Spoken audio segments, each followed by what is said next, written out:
Teens in the 50s in North America were much different than they had ever been before. They borrowed the fun, listened to rock and roll, introduced new fashion trends. Their parents despised all of it, but hey, rock and roll was a life.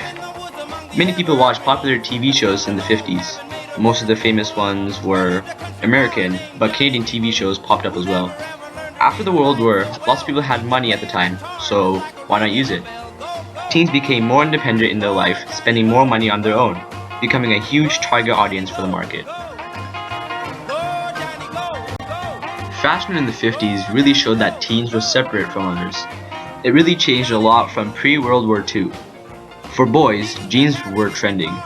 To go with this, they usually wore a shirt or a leather jacket.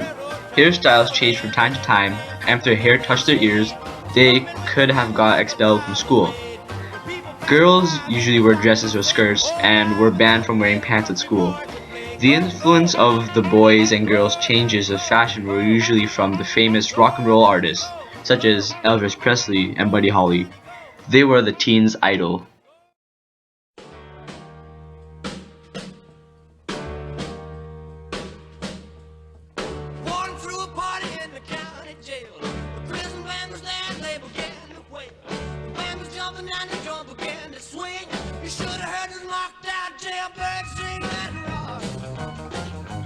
This was one of Elvis Presley's hit songs, Jailhouse Rock. It was one of the most famous songs of the 50s. For teens, rock and roll was their life. Not only the music was an influence for the teens, the artists were as well. They introduced new fashion trends, new hairstyles, and sometimes even drugs. Their music and their actions highly influenced the life of the teens. Some famous artists were Chuck Berry, Elvis Presley, and Buddy Holly. The teens loved them.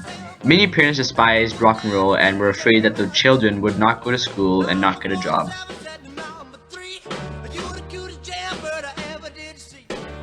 The TV was also a part of the teen life. Popular TV shows were I Love Lucy or Gunsmoke. These were American shows, but Canadians watched them too. Sooner or later, Canada came up with its own TV shows. A popular place for them to hang out was at a drive-in.